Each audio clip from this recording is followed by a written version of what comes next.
Hey guys, welcome back to the channel and another little update here on our Dodge Mini Pumper that I'm working on.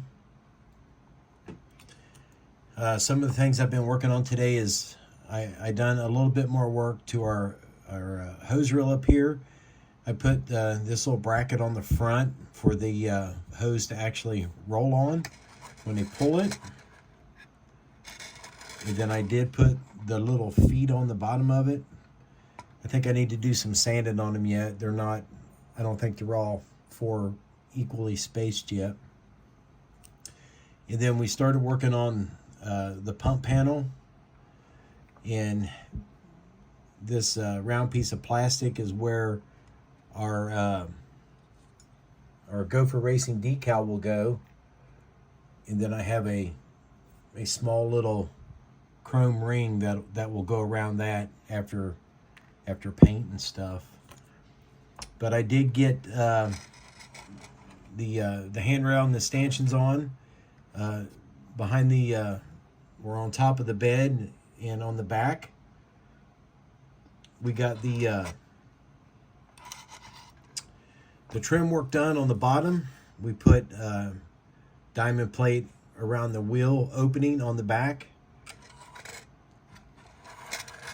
And then we done that the same on both sides. Now you'll notice I got the tip of the tread plate here marked in red because I still need to round that corner off really well. And then I'm going to get this up here, round the corners off on this guy on the tailboard, and then we'll put a couple little pieces of styrene down here. And then we will wrap the tailboard with some thin stock material I have sitting over here, and I'll probably do the same on these two guys up here. Now you're kind of wondering, why is this damn thing glued together? Well, I started thinking about what all I had going on with this, with the two different pieces of frame that I'm going to use. So I went back and started doing some more research, and I noticed that for the most part, these old mini pumpers, you see we got the tread plate here, but it is pretty much lined up with the bottom of the cab. And what the hell did I just click on? I had a bunch of them up here. Here we go. Same thing here. Here's an older one. Same thing here, lined up with the bottom of the cab. So that's why I went ahead and glued them together, because I know my tread plate on both sides was flush. So I just sat the cab on the bench here, and I put glue on both sides behind the cab and on the front of the pump panel, and just kind of pushed them together. And I'm sitting on a bunch of shit. It's even. And now that I have this all together as one, all I have to do is focus on getting the framework to match it. I did do a little bit of work on the rear end last night. It had to become rather short to fit under here, but it does fit under here. Let's see if I can manipulate this enough for you to get a look at it without destroying something.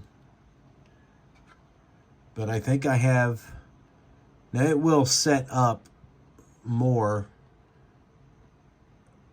once I get it all done, but I got the spacing just about perfect on both sides. So I'm hoping that we can get the frame and get her, setting up about like that.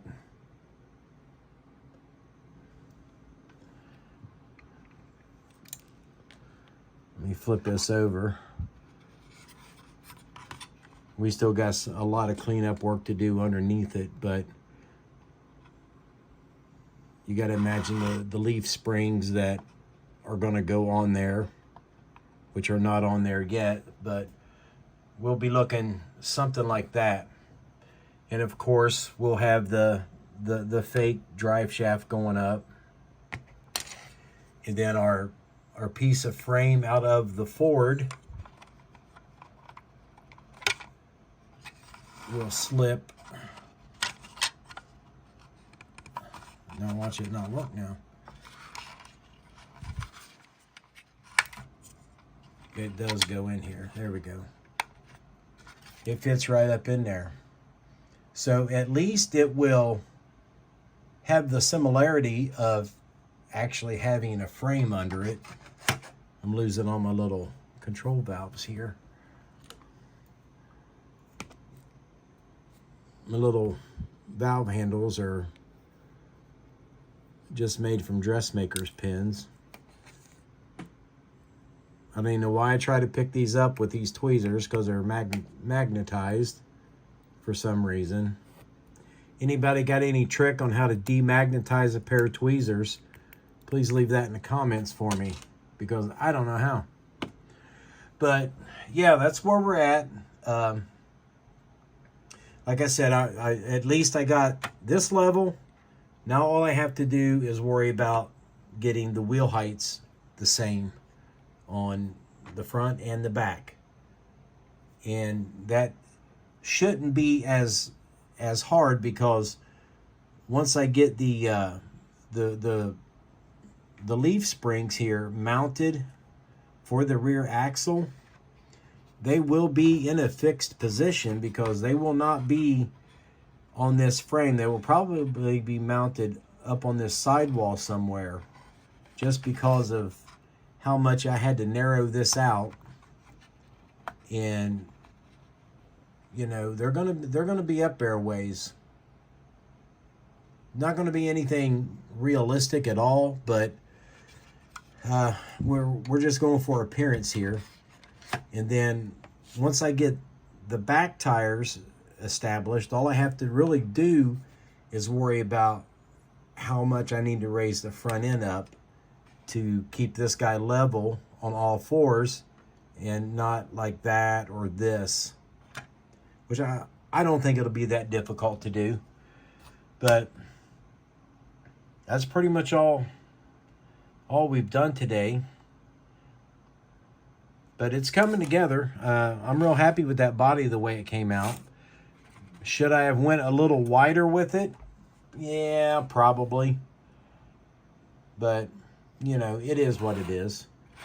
I did get one hole drilled over here for our rod to go in the back, and I misdrilled the other side, so I plugged it with a piece of round styrene. I'll do some sanding on that and re-drill it tomorrow. But we have been working on some accoutrements for this. I've got the panels made here for our tail lights. Let me set this phone down. I'll show you how we're going to do these.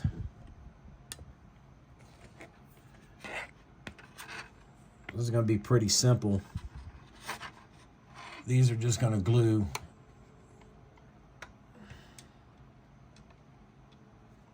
These are just going to glue right up on the top of the rear body wall like that, one on each side.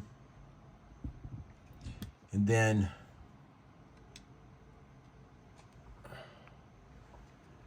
that'll give me room back here when we make fire extinguishers for it. One goes on each side. So we got I got 3 fire extinguishers I'm going to make for it. I got a couple of Indian tanks here that a friend of mine 3D printed for me that I want to detail up with a nozzle and some hose on it. We got a power light here out of the parts box we're going to put on it somewhere. we had some extra ends for hard suction hoses. So with this being a mini pumper, I got some 1/4-inch tubing and did away with the kit supplied tubing for it. So they can be a little bit smaller. So we're going to put both of those up there like that. And I don't know what else. That's pretty much it. I spent a lot of time last night working on this damn guy, but I think he's going to look pretty good. So yeah, it's definitely going to look like a mini fire truck. And then remember, we're going to do a separate video on how to upgrade this AMT emergency light bar, as they call it, and actually make it look like a twin Sonic. So we got that coming up, and hopefully more updates on this tomorrow. But until then, guys, thanks for watching. Thank you to all my subscribers, new and old. I really appreciate you. Thank you for all the great comments you've been giving me. And again, any of you guys want to reach out, ask me a question or something, just hit me up on Messenger, and I'll be sure to get back with you. All right, with that being said, guys, I'll see you all in the next video.